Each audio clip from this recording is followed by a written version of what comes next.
Welcome to another episode of Beyond the Knife. This has been a lot of fun for me. The purpose was of this series was for other people in or outside of medicine to see how healthcare providers at the top of their game, how they manage stress, integrate life and work, what their motivations are for patient care, and also to understand their hobbies and passions. And so far, all the friends and colleagues I've been out with, it has been so much fun. So I'm excited to share those upcoming. In this episode, we have Andy Sems and his son, Charlie. It was really fun to take them out. Charlie is Andy's youngest son. Andy, I've known since I was a resident. My last rotation on trauma was about 14 years ago. So it's 13 years ago. So it's been fun to see him as a trainee and then also as his partner and good friend. As a trainee, I think we see Dr. Sems, who is an orthopedic traumatologist, just technically phenomenal, takes on complex cases, and he always is calm, collected, knows what to do. It's fun to get to see him outside of work with his son. And I think everyone will see just how great of a dad he is, just how you can see all the passions that he has that keeps him grounded at work, refills his bucket. So this is a really, really fun episode. I'm sure that for all the orthopedic residents at the Mayo Clinic or who have trained here with Andy will really get a kick out of this one, because even as his partner, I didn't know a lot of the amazing, fun passions that he had outside of work. Welcome to another Beyond the Knife. Today we have Andy Sems, who is an orthopedic traumatologist, and a very, very special guest today is Charlie, his son. Charlie, say hi. Hi. All right. And again, Charlie, we did not drag you out. You actually like to fish. Okay, and it's 29 degrees, so you really must love to fish because it's going to be a little cold. And Andy and I were just talking about the fact that when I was a resident, he was kind of led the trauma division as a chair, and always to me as a trainee was just the epitome of how I wanted to be a surgeon who was always calm, collected, great leader. And didn't really think he even had a personal life, because you just think of your attendings as just these world-class surgeons. And now as a colleague and friend, I know that you're a great family man. You have a lot of passions, which hopefully people listening can see how you stay so grounded and stress-free. And so we're going to talk about one of your biggest passions are outside of medicine. So I've had a lot of passions over the years. I love fixing, building, creating things. I think I have my undergraduate degrees in engineering. So, machines and machinery are just natural extensions of things I love and am fascinated by. I've always built things as growing up. When I was about Charlie's age, I built a machine that I put on my door that would automatically close my door with a motor. I could turn a switch at my bed and it would automatically close my door. But fixing, building things has just been a passion of mine. And so recently my brother and I started a little project that it kind of incorporates that, and also my love for being outdoors, doing things outdoors. So we bought some property and we're building an off-the-grid cabin, off-the-grid recreational retreat, I guess. Mm-hmm. And this is truly like off the grid. Like you're on, I think you said solar power. So this project has no tie to the grid. So there's no power. We'll have solar power for we have a well that we've placed. We'll have an off-the-grid septic system that will run off the solar power. We'll heat it with wood. We'll have a little bit of propane we bring in, but nothing that is tied to anywhere. So it's a completely self-encapsulating project that we're working on. And you guys are doing it all yourself. Like you're building it? Well, we're not. We're not building it. We have some a crew of Amish guys that are going to stack the logs for us. So we're building a log cabin. We've got a bunch of logs being delivered here in 3 weeks or so. So we'll get that stacked up. But I went out there for 2 weeks at the end of July, early August, and we camped out in the wilderness and made a little tent city with all our family, my brother's family, my sister, other families came out, and we cleared the land for the cabin. We dug and built and poured foundation out there. Oh, you guys poured the foundation? Yeah, I did that, which was a lot of work and a lot of learning and a lot of logistics, because we needed to get several tons or yards of concrete. Oh my gosh! Out there. So we went to acquired a skid loader to keep out there, and then I was able to get a concrete mixer to go on the skid loader, and then Dr. Torchia lent me his dump trailer, which I took out there from Minnesota. And we would go and get the concrete mix. We'd get the gravel, we'd get the sand, and we would mix it on the spot. We pumped water. The kids' job was to get water from the river, and we would mix the concrete in the mixer and pour it, about a third of a yard or half a yard at a time for our footers and our piers and everything. At one point, 15, 18 people out there with all the families and all the cousins. Oh my gosh. But that was, so I would imagine that something like that can add so much stress. But to you, that's a stress reliever. Yeah, I had not been so excited for a trip in a long time. And so when we got on the road, we drove there from Minnesota, which is a two-day drive. I was so excited to get out there and get working on it. We had done so much planning between my brother, my father, and I about how we're going to get materials there, how we're going to get equipment there, and there's definitely a little stress with it, but it was so much. It was so fun to achieve it, to get it, see your plans in action, see the things that worked, see the things that we all did. I spent a lot of time planning and thinking about that we ended up not even barely using or didn't work. So the prep for it was a lot of fun. I enjoyed, for months prepping up to that, collecting the materials. We went to an auction site here in the area, and I got a bunch of tools and equipment and things that we took a whole trailer and truck down there all the way from Minnesota all the way down. Awesome. Loaded up with stuff. It looked like the Beverly Hillbillies car, kind of just stuff on top of stuff. Charlie and the younger kids chipped in as well when they could. They water duty. They had to take the four-wheeler, and it was a lot of fun we'd give them problems and just make them solve the problem. Oh, awesome. So doing projects like that where it's like, okay, here's a pump, a generator, a hose, and a tank, and a four-wheeler. Bring me back 100 gallons of water. And they figured it out. Yeah. How to pull, and they had to make a path to the river, how to get the pump in the river, awesome. where to put things, how to bring the water back, and it was a lot of fun to watch. Charlie, what was your job in the whole, what was your role in the water retrieval? Okay, so the thing that gets the water to the generator doesn't drift away. Ah, nice. Yeah. And all the cousins were working together on that? Yeah. That's awesome. Yeah. They had them all working together. We had we have a handful of 15 to 17-year-old cousins, and then we have a handful of 10 to 12-year-old cousins. So perfect. A little bit of all age ranges. Now, something like that project is, it's you don't get to go there very often, but I'm sure that just planning for it in your normal day-to-day life, that I'm sure is a good stretch for you, just thinking about it, planning it like you do. Yeah. How about your things that you can do at home, the stress relievers, because you like to build things? Sure. Anything else that you do on a day-to-day basis to relieve stress?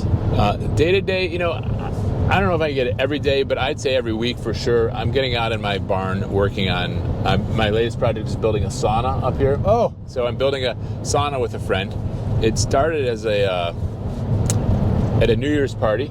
Maybe it had a few cocktails and talking about it. I had recently, I'd ordered a sawmill. Oh. So I was getting ready to get my sawmill delivered, and like a legitimate big sawmill. It's big. It's a homeowner's sawmill. It's not an industrial sawmill, but it can cut 16 to 18 inch wide planks and cut 10-foot long planks. Wow. So my friend and I decided we had some limbs and some big 18, 20 inch branches that had come down, and we would cut them up and we would mill them and make a sauna. And it's been a lot of fun. Now, then that's your first project with the sawmill. Yeah. And this is all wood from your land. This is all wood from our land here in Minnesota. Yeah. Why the sauna? Yeah. Of all things. Well, like my friends. coffee table. Yeah, exactly. I built coffee tables before. Okay. Too small. That coffee table is like a good weekend project. The sauna is a real, something, but it's also something that's so unique and functional at the same time that very few people have them around here. To be able to have one that you built out of wood from your own property, and that you can have, but the real thing that I love the most about it is that when it's done, it is a focal point to draw people together. So it is not just like I'm building this pretty cabinet that's going to sit in the corner. We're building something that people are going to come, sit together, talk, enjoy each other's company, and spend time together. And I really love that as the goal. And that's same thing with our project of our off-grid property. Is that the ultimate goal is not just to have something; it's to have something that brings people together to build and maintain relationships. Got it. And so the sauna is kind of like a small version of that. If we can get it done, the great thing will be that last year at this time, this sauna was a tree trunk laying in the woods behind my house. My sawmill hadn't arrived at anything. In that time, we've milled all the wood, cut them down, shaped them, jointed them, put them all together, assembled it, and now we have a sauna we can sit in. Now, do you have experience growing up with a sawmill, cutting wood and building, or was that something you picked up later on? Yeah, I when I was in high school, I used to work at a woodworking shop. My first job ever out of high school. I had a friend whose dad ran a company that sold woodworking supplies, and I was at his house and I was talking about, what are you going to do this summer? I don't know. I don't really know what I'm going to do. And he said, well, listen, I have this company that works with me. They build boxes and display boxes for my products that I sell. And if you want, I could see about getting you a job there. And I said, sure. So I went in there and I met with the guy. It was a small shop. There were two guys that worked there. One guy owned it. He worked there. And then another guy, Brian and Mike. Still remember them. I went in and talked to Brian. And I think he was a little skeptical because I just turned 18. And he's like, is this guy going to, And I started working there. In the spring of my senior year, I decided not to play baseball. I was like, my shoulder, I wanted to give it a rest. So I got done at school at 2. I'd work from 2:30 to 4:30, 2 hours a day. Doing what? Sanding, drilling holes. Yep. So he hired me, and I remember I saw my pay stub. I think I was getting $4 or maybe some dollars an hour. So I would work, 10 hours a week. I think I got a check for $48 every week or something like that. It was a lot of money for me then. But, gas money. But the money in the end, the biggest thing I got from that was I learned how things are built, how to use tools safely, how to be precise, how to so that really. And then I worked back there through college in the summers. They'd bring me on, and it was great because whenever I was around for a week or so, they would just, come on into work. It's kind of like they could just use me whenever I wanted. They need me. At what point then did you decide you were going to go into medicine? So I decided that when I was about Charlie's age, and when I fell at school, kind of like Charlie did this week, and had a supracondylar humerus fracture. Okay. So I was coming back from lunch. The second half of lunch was recess. So I was coming back from recess. I came in, and at Chardon Middle School, the playground had a big, giant mud pit on it. Like any good public school, everything is worn out and mud fills in. I tried to jump over it. I missed, and I landed on my elbow and had a supracondylar humerus fracture. They took me to the hospital, and I had just eaten lunch. So they did my reduction in pinning under regional anesthetic. Okay. A beer block, in fact. I didn't know at the time what it was. Yep. But I specifically remember them putting a tourniquet on my arm, and I remember the anesthesiologist had this big, huge, looked giant when I was 10 years old, syringe of what looked like water. Yeah. And then they put up the drapes. The next thing I know, I saw the fluoro machine was on my side of the drapes, the monitor. Oh, so you could see it. I saw. I heard. I didn't know at that time, but they used an air drill. I could hear the of the air drill. I remember the surgeon advancing the pin on live fluoro because I could see the pin moving across, and I realized that was a metal pin going across. I saw my bone in alignment, and then they bent two lateral pins, and had a splint, and then for about a month pulled my pins out, and then got me going. And I was like, that was awesome. That was how did they they put my arm back together? I'm awake.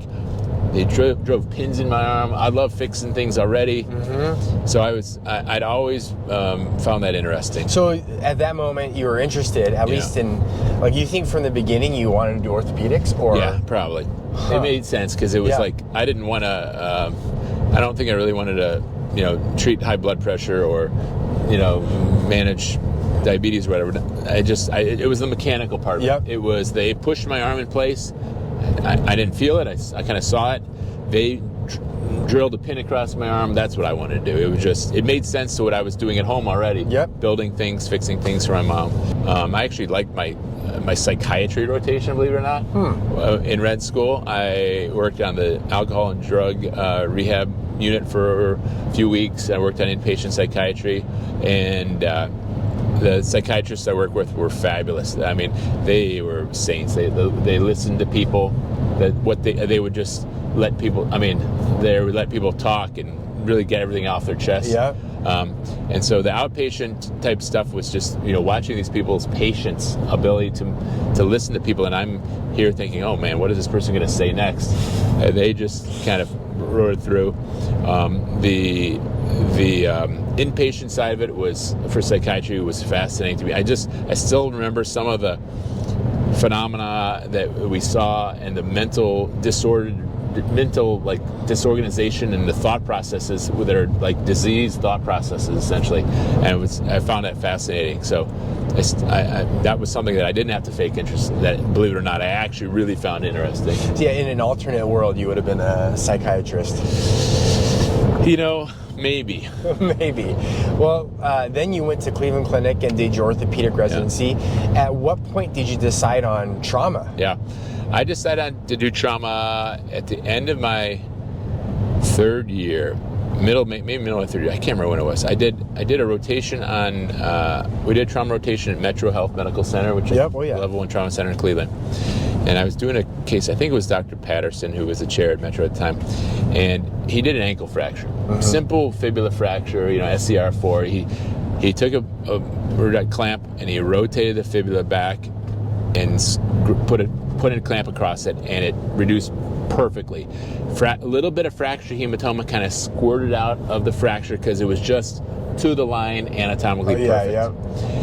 And I was like, oh, that is so satisfying. This fracture was out here, now it's perfectly aligned. And then he put a perfectly placed plate over the apex of the fracture, buttressed it in, and I was like, that's what I want to do. I want to squeeze fracture hematoma out of anatomically reduced fractures. And we still fix ankle fractures that way, but many of the other fractures we now are treating with indirect reduction with intramedullary nails. So I don't get to squeeze as much fracture hematoma out as I might have had at practice in the 80s or 90s, but it's still a great specialty. So then, so you decided to do trauma, but then you went to Hennepin, which is known for a lot of different things. It's a lot of big names in trauma came out of there or were there. And you, within orthopedic trauma, at least what I remember is just a master of pelvic type, acetabular type of fixation. Would you still say now that is your kind of area of? Probably not now as much. When I started at Mayo, Mike Torchia was, the division chair, and I was really the only fellowship-trained trauma surgeon. Joe Cass started with me. So I was doing, for my first 5 years, I did all the pelvic and acetabular trauma. And I had a great fellowship for that. Dave Templeman trained me on that, and he is just such a super surgeon who can teach people, who can get things perfect. And so I came doing that. And passions evolve over time, and they change by where you're at in your life and what your experiences are. I still enjoy doing pelvic trauma. I fixed the pelvis this week. But when we hired Woody when we hired Brandon Ewan and now Kristen Hidden. I have 3 other fellowship trained trauma surgeons in my division that enjoy doing that as well. Yep. And so my special interest in orthopedics has probably migrated a bit more from pelvic to limb deformity work. That's right. So 9 unions, I do some, deformity correction, limb lengthening, ring fixator work, and that's really built on my trauma background with some of the engineering kind of concepts. Well, I'm glad you said that example. I think rings true, because I think a lot of people that finish fellowship, say, I want to be the master at this, but like your example, it was because there was a need, you had the training for it, and then you did it and you became well known for it. But then you're right, early on that's what you have to do because that's what's there. But then eventually you can then migrate your passion, because as you start doing that, you start figuring out other things that really excite you. And I gotta imagine, like, pelvic work seems super stressful to me. Like, and maybe when you're younger, like microsurgery for me when I was younger was like all the time. I could do it any day. But after having 4 kids and life gets busier, sometimes it feels okay to pass those on to the younger generation, next generation. Is that how you feel? I agree. I completely feel that way. It is pelvic and acetabulum surgery is very stressful because the acetabulum, this works, this doesn't. It's this person's going to do great. This 30-year-old guy needs a hip in 2 years, and so it's a very small margin for error. So there's a lot of stress on It's not like when you bridge plate a femur. It's the alignment's good. It's where we want it. All those pieces can kind of just be. You got to get everything perfect in the acetabulum, and so it's stressful. I remember my first year in practice when I was here doing it all by myself. We were building our house. I remember we had a rental house, and the ceiling, I remember what that ceiling looked like, because I'd lay there at night looking at that ceiling. The night before I had an acetabular fracture I had to fix the next day, wondering what am I going to do if I can't get this piece there? Then what do I do? And walking through the surgery in my mind, not all night, but almost all night long, awake looking at the ceiling, trying to figure out how to fix it. So I do not mind at all that I have great partners now that are really good surgeons that can do some of that work. As you were saying that, I distinctly remember those nights too, like a big, limb salvage, like micro type of case, or things that I had maybe not even seen in fellowship, but I kind of knew the fundamentals, and just stressing out about it. And like we said early on in your practice, it's your volume is, especially if you're fellowship trained, it's out of a need, and a lot of times it's really complex things. But at that same time, like you had a young family, or maybe you guys didn't have kids yet. Not yet then. And then you're, starting out. It's a time of incredible stress, just family life. Just you're not a trainee anymore. You're trying to figure things out, but then on top of that, doing that type of case. How did you manage that? Like the stress of that? Yeah. So the biggest decision you make in your life if you decide to get married is who you marry. That's what I have a great wife that was still this day is ridiculously supportive of me. Like today, I said, I'm going to go fishing all afternoon. It's like, yes, you need to do that. It's not like, oh, you're going to go fishing and leave me. It's like, you need to do things. You need to go. So she is, when I go fishing, when I go hunting, when I go wherever, so my wife has been a huge source of stress relief for me because she doesn't put extra stress on me. She lets me, work through it. But there's no doubt that coming home from a day or coming home or having a weekend where you can really get away from what you're doing on a daily basis is helpful. And things we've talked about, getting out in the woods, getting on my skid loader, getting on my sawmill, getting in my barn, just put me I'm happiest when I'm doing that. In fact, when we were out in Pennsylvania, sleeping on a $35 blow-up mattress in a tent, going to the bathroom in a hole. I woke up every day and working all day on concrete, skid loader. I woke up feeling the best I had felt in weeks, months, all summer probably. And there's no doubt that doing things that you love it has a physical impact on your well-being. I gotta imagine, and I feel I know this to be true, but I'm just curious what you think. I think it makes me a better doctor too, because I come back and I am recharged and my bucket is full. I have like full topped off on empathy, and I'm rested. My mind is clear. Do you feel that way? I do. There's no doubt that I get a little worn down with trauma is challenging, especially because you don't have control of when it happens. It just comes. And so there are times when, for whatever reason, it just keeps flowing. You feel like you're never going to get out of this. Right. You're never going to get past. There's more cases, more patients, more, and so it really is great to take some time to go and get a reset of that feeling of like, I'm on my way down. Yeah, exactly. Now, often I don't like it when this happens, but even my kids who are 10, 9, 4, and 2, my older two will say, "Dad, you seem stressed. Is everything okay? Are you stressed?" And I was like, "Gosh, am I that stressed that my 10 and 9-year-old say that?" This is actually good because Charlie, I'm just curious. Like, can you tell when your dad is like stressed with work, or is he like when he comes home, does he turn it off pretty easily? He usually turns it off pretty easily. Okay, good.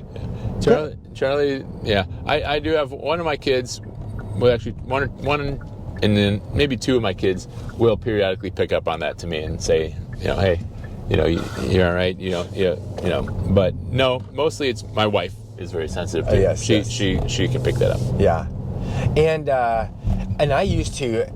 So you do it probably better than I do. At least I work on it much more. But when you're stressed and you come home, and let's say Charlie's been waiting because he wants to go, throw the football or go sit in the stand or do whatnot, and then as you walk through the door, it can all change, right? So I always. Now, no matter how stressed I am, like right before I walk in the door, I just take a breath and I fake it. Yes. It's hard. Well, that's true. That you got to do that. There are days when I come home and I just really would just love to lay down on the couch and maybe watch a football game or do nothing. Mm-hmm. But there's a soccer game that night, or Charlie, we want to throw the ball around. And I just remember my father coming home from his job. What did he do? He worked at a sand mine. He was in a controller accountant. Mm-hmm. And he, my brother and I we knew when he was about to come home. He comes home at 5:30, and we would go out there in the yard purposely to be throwing the ball, baseball, throwing the football, whatever around. So we would be out there when Dad came home. So and he would come home and go straight from the garage, come out to play with us, and we were like, yeah, come on, Dad, you gotta come. And so we would go there, wait for him, basically, be prepared for him. And I'm thinking about now as a father, I know what it feels like that, like, some days you just want to come home and lay down, but my dad always came right out and played baseball with us, played football with us, threw the ball around, did whatever. And I'd say, that's what I want to be like. So you have to just fake it a little bit and do the thing, get out there and do it. Yep. All right, well, we're here in Red Wing, Minnesota, right. And I'm so glad you and Charlie are going to share one of my passions, which is fishing. And here, we'll talk a little more on the river, but we're going to put into Pool 4, which is really a historic, just a world-class walleye fishery, which we don't even realize because it's the Mississippi. But we're going to get the boat in, and then we'll get back on the air now. All right. Awesome. Let's do it. Got one? There you go. Charlie. I'll hold it for you here. Keep going. Keep going. Oh. Keep reeling. Keep going. You got it. Here. Good. Keep going. Keep going, Charlie. Oh, good job, Charlie. Oh, another walleye. Hold on, Charlie. I got you. Gotta flip him in. Nice. Good job, buddy. How big that was? Let's see. And maybe, so this is a sauger. Ooh. It's not a walleye. They look very similar, except saugers Different than the other one. saugers have those little black things on there. Charlie, nice work, buddy. Nice job, Charlie. See those teeth? Yeah. Walleye are predator fish. That's why we don't hold them like a largemouth. We hold them through the gills or on the side here. So Peter, how did you get into fishing, man?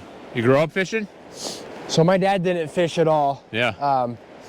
I distinctly remember one trip. They always, you know, both my parents worked full time, but we would always go on like a family trip. And I don't know why, one year we went to this lake. And my dad, I don't think he knew what he was doing at all. And bought like lures that I don't even think worked there, but we caught one fish. Yeah. And just, I think I don't know what it was, but I just got hooked. Yeah. And I think just the fact that you can use a line, it's like a game of telephone, right? Like the cans. Yeah. You can connect with the fish underwater with just line. That's cool. I think it's just something about it, just always. Andy. Hey, Here. That one? Here you go, Andy. oh, jeez. Okay. Oh yeah. Yeah, he got a nice one. It's coming up. All right. There you go, a nice little guy. There we go. Right by the eyeball. Okay, let's see how that guy measures there. That guy measures 14. Ah, he's going back. See that guy, Charlie? You want to kiss him? I had a similar experience, Peter, when I was a kid. My dad is not an outdoorsman. Yeah. Every kid loves to fish, I think. You know, the potential that you could stick a piece of string in water and pull out a big animal is just like too enticing to pass up. Totally. And when I was a kid, we did the same thing. We went on vacation up by Lake Erie to a little community by the lake, and they had a fishing pier. And there are all these old-time guys, retired guys sitting out there fishing all day. And I would go out there and just kind of sit by it. Dude, how in the world are you? Here, You got it. Switch. No, Dude, you got, oh. just bring it. Just bring it. Look at this guy here. Dr. Reed got another one. This guy's a good fisherman. These come straight out of OR 410? Actually, maybe. Possibly. Edit that.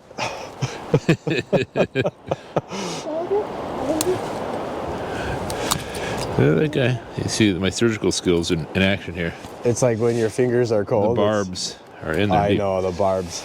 Let's see how much that weighs here. Or This measures. guy. Hey, see how I did that, Charlie? It was the flip. This little guy's. Alrighty, here we go. Pinch the tail. 14 Probably 3/4. going back. All right, back to life. Yeah, so you had an experience. You know, with- and we'd sit up by these old timers that would sit out on the dock, and you'd sit by them, and they'd bring a bunch of poles, and they'd let me use one, you know. Yeah. And all day long, maybe you'd catch 2 or 3. All day long, you'd fish, and they would get maybe 2 or 3 little perch, you know. Yeah. This big. And I remember one day I was out there with them, and they caught a few, and they let me take them home with them. And I took them home to my mom, and she went out with me, and she helped me clean them. And you know, we had spent hours cleaning them, and we got 3 little nuggets, you know, and fed them, ate them alongside whatever our normal dinner was. Andy, next time, pitch it out that way. Okay. And it'll just slowly, like, you'll just pop it up and down as it goes here. And then gotcha. once it gets there, just pitch it back out that way. Pitch it back out. All right. I'm going to go on this side here.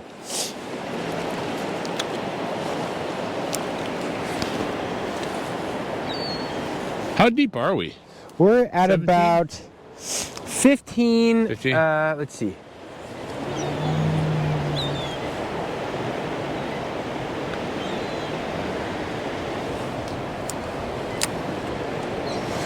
Actually, this one doesn't quite say. Let me see. We're at about 16 feet. Now this spot is nice because where the water over the dam comes through, there's a huge washout hole right there, about 7. There we go. Nice, there we go. All right. Attaboy. Oh, flip. There we go. Nice. Charlie, what did I get here? Let's see.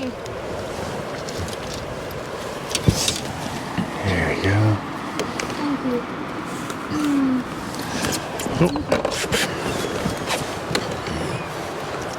Keeper, no keeper. Oh, This guy is I think 15 it's and a a half. perfect little eater. Let me see. Hey, Andy. What is that? Uh, Remember what it's called? Sauger? Nice. Dude, All right. attaboy, nice. Got one. I think what's happening is as it goes down the current, it's hard for you to keep it on the ground. So I'm gonna do this. And then I'll let all that line out. Perfect. So Andy, did you feel it hit or just lift it up and it was I there? felt it when I pulled it up. I felt it Perfect. taking Perfect. it. That's exactly right. All right, my boy Charlie is gonna get one here. Okay, Charlie, you're on the ground there. Outside. Yes, absolutely. But then also, it's just so nice to see, like when we used to see you and Joe and everyone. Attaboy. Reel it in, Chuck. I got it. There you go, there you go. Good. Keep going. I got the net, I got the net. Keep going.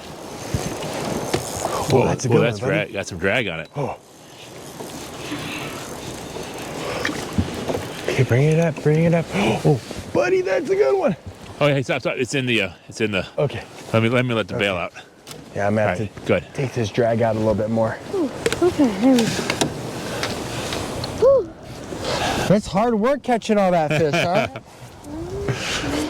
So, hey, this is a great example. I just want to show everyone. So, I call that a foul hook, but what happens is your lure was on the ground and that walleye came to snatch it down, and when you lifted, you hooked them. So that's totally counts. Totally counts. Well, it's a sauger, but. Yeah. All right, Charlie, moment of truth. Let's see if this is gonna go in the frying pan or not.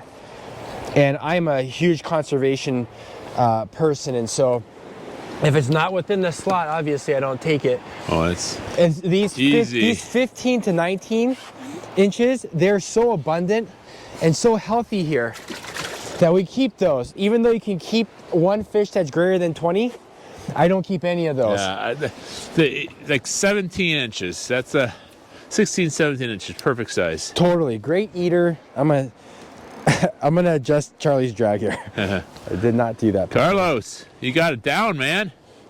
How'd that feel? Attaboy. Now Charlie, you guys may not be able to tell, is fishing with a long arm cast on. Long arm? Short arm? Long arm. Long arm cast on. And he's reeling him in like nobody's business.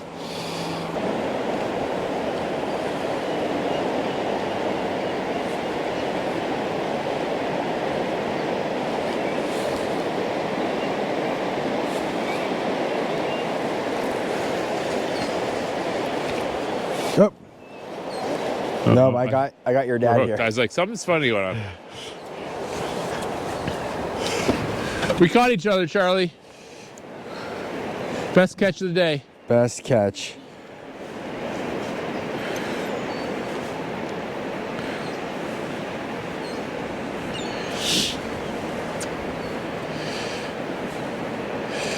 At least we didn't try to fight each other there, Angie. I got a big one. Me too. We doubled up. All right, Charlie, Andy, Yep. look over here. Perfect. Oh, perfect timing. Oh, yes. See, we just need to distract you. Yeah, that's probably exactly the problem. This guy's kicking a little bit Ooh, more. good. Oh, that's going to be a good one. Once you see the clear leader, that means we're getting close. Just keep tension on. Ooh, nice. Okay. Ooh, wow. That may not be a walleye. Yeah, he's. Oh my gosh. That. Oh. All right. Andy, that is Nice, awesome. Here, let me get it. I got. Oh, we're already unhooked. No, you're good. You're good. Auto release. Yeah, auto release. I got to take a picture of you holding that puppy. Oh man, that is a beast. All righty.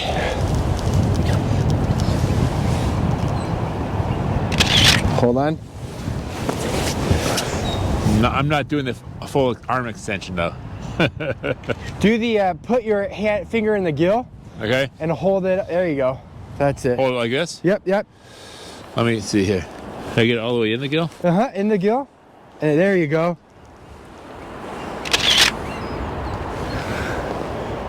Perfect. Let's All right. measure that puppy. He's a big fat one. Oh yes. He's Perfect. 19 and Perfect. 19 and a half. Perfect. Look at this guy, Charlie. Put him in there. Oh yeah. Hey, caught a fish. Okay, here we go. Here we go. Ooh, that's a foul hooker. Oh, look at that guy. It's got a funny looking eyes there. We hit them. This may have been one that we got in the eye before. I don't know. How do you know? The Why? eye just looks not quite normal. Oh, yeah, it does. So this guy looks kind of small. Let's take a look, see.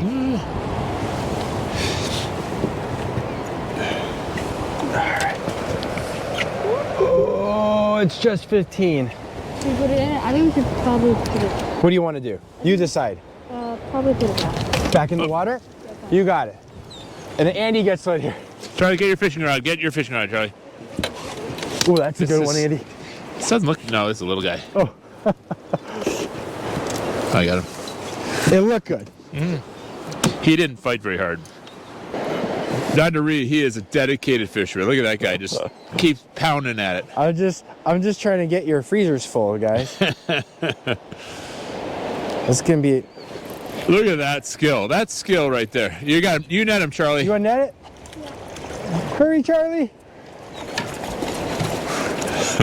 Oh, Oh, it's there. He was a little one. He was a little it one. was a toy little one. It's all good, All right, buddy. here, keep it. That's hard to do with one hand. One arm. Get the one-arm guy to net it. Yeah, exactly. Charlie, I love that you were just ready to just pop up there. You're a solid fisherman and a net guy.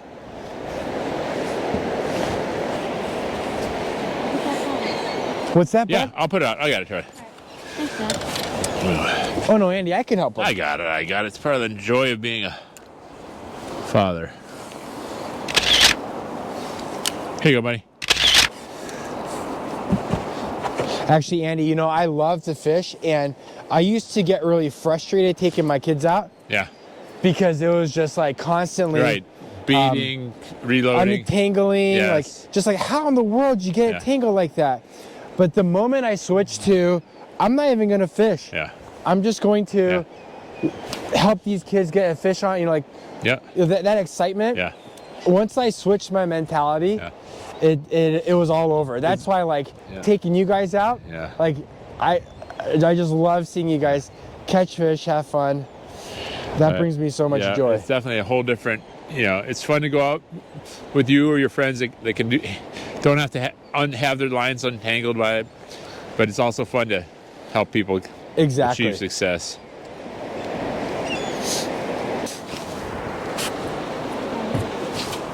Nice, buddy. Oh, Charlie.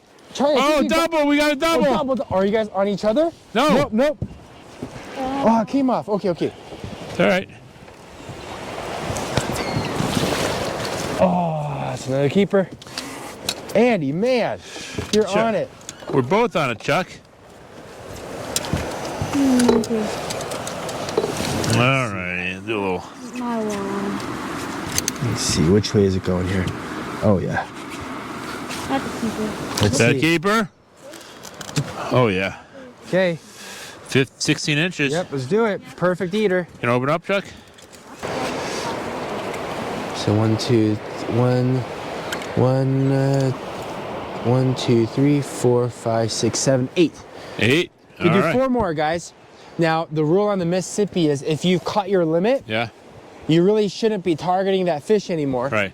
You know, you feel bad because you would think I'll keep the big ones, but the 15th and 19th in that like Yeah. parabolic curve, Yeah. they're so abundant Yeah.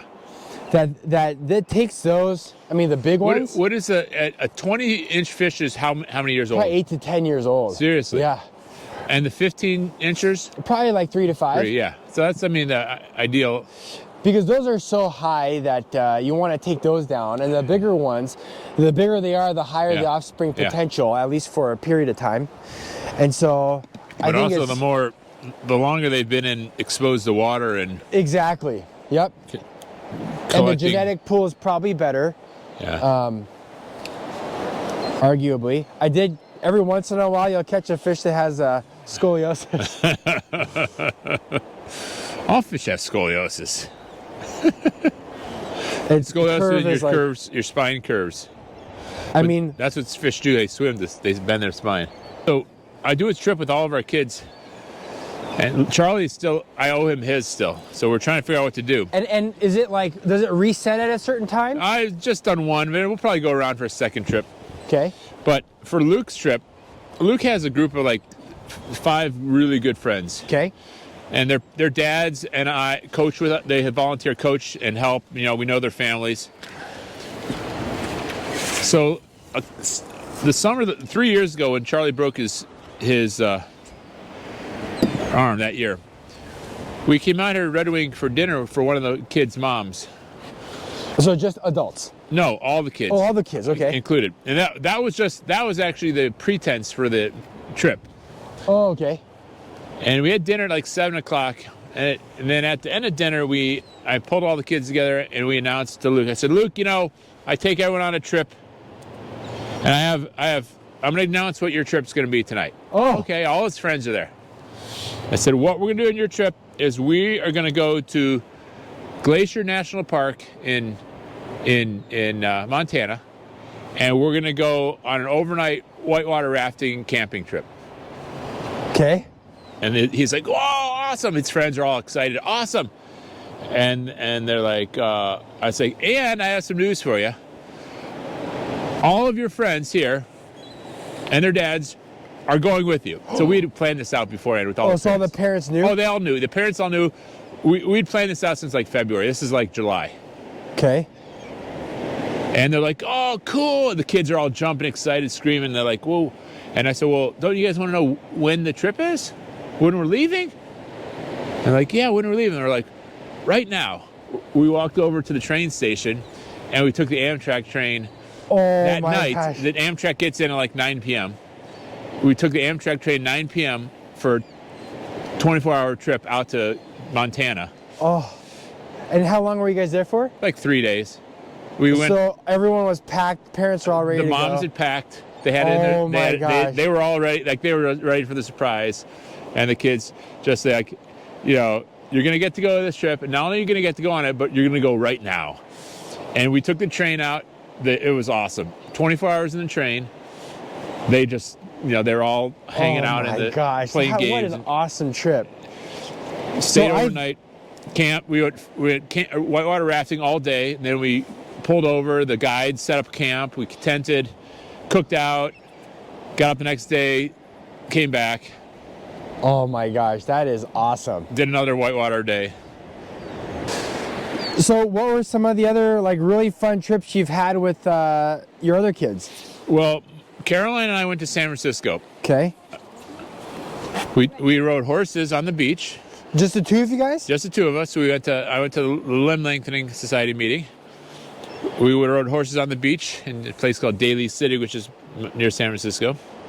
And then we had 3 days there. We did everything you could imagine the next day. I mean, we went to the aquarium. We went to the And how old was she then? ducks. She was probably about Charlie's age. Okay. We rode bikes across the Golden Gate Bridge to Sausalito. We took the ferry back. We went to a movie. We caught a fish. Oh, nice. Not a very big one, I don't think. Oh, I Self-releaser. saw it though. A little guy. It was a little guy. Definitely. We saw the seals. I mean, saw the homeless people taking drugs. It was quite a trip. Monica and I went to a meeting in Phoenix, and same thing. There you go. Packed the day. Look, this is a good one, huh?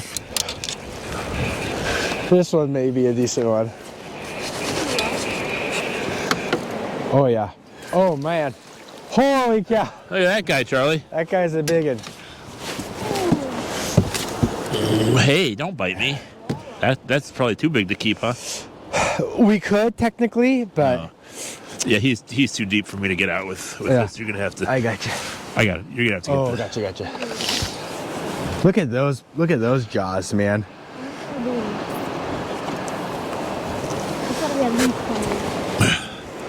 He's 20 inches. Oh, he's right at 20, but I think we got some good keepers. Yeah, he's 20 and a half. What do you guys think? What do you think, Charlie? I think it's definitely reasonable. Maybe we'll let him go. I don't know. Let's do it. Let's let him go. Yep. Yeah, we got it. It's good fish karma. Yeah. Do the right thing. Thanks for grabbing that. Yeah, so you want to take out Sandy? Phoenix with Monica. Phoenix, yep. And we went to the museum, we went to the butterfly place, the aquarium, we went to go-kart racing, we played putt-putt golf. I mean, we saw the Lego Batman movie, I remember that. We had room service. There you go, that's a better fish. Oh, yeah. Room service. Ah, came off. Ah, shoot. We got cookies and Diet Cokes for warm hot chocolate chip cookies and Diet Cokes delivered to our room at like midnight. Oh, awesome. I still remember that. See, those are the things that they're going to remember, you know? Yeah. But Charlie, we got to figure out where to go with you, my man. You know what I want to do? What do you want to do? You want to watch what? Cardinals game. You want to watch a Cardinals game, football? Oh, we can make that work. Go to Phoenix, or when they come up to the cities. Or where else? We can go wherever they play. Could be a cool place. Oh, nice. Keep your line tight. You got it. That's a good nice. one. That's a good keeper. And a self-release. Oh, and a self-release. That's a double bonus. That's what I'm talking about. 16 inches. Okay. Charlie, what do we got here? This guy. That's not one. Slogger. They All right, splash. guys. We have room for 3 more. 3 more, Chuck. 3 more. Whew. Nice. Andy. Now I'm getting on him. You're getting it. You're getting it.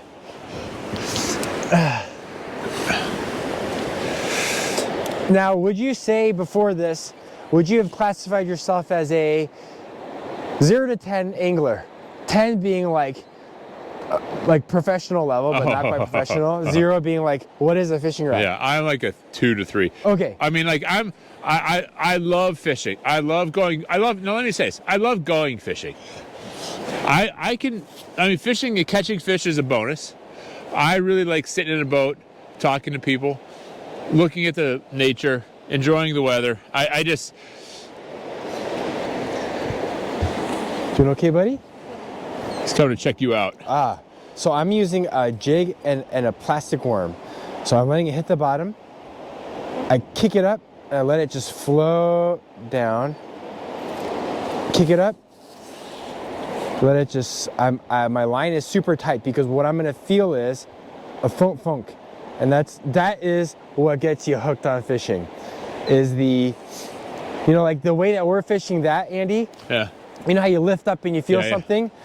This form of fishing here, like you can actually feel it, you can set it, and because it's called a paddle tail, it as it kind of sinks, the tail goes do. So I'm just tossing it out. See all those current here? And then right there it seems to change. And the walleye don't want to sit in all that current because then it's like they get tired, they're swimming. But the bait fish just kind of swim by, so walleye sit in what we call current seams, where it's slack water to fast moving water, and they just sit there waiting for fish to come by. So I'm trying to find that area there, and then I'm just... Exactly. It's exactly right.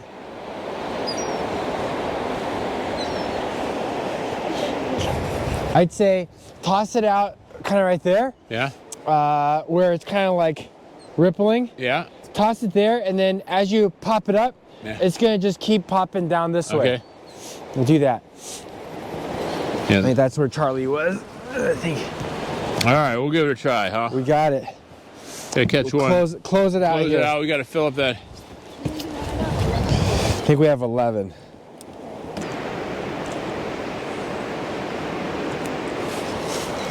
There we go. Come on, don't get off this time. Don't get off this time. Come on, baby. Come on, baby. Right fish, right fish. Yes. Oh, let's see. That's the one. Let's see. That may be it, guys. Hey, all right. Let's see. Ooh, pretty good. It's definitely more than Uh-oh.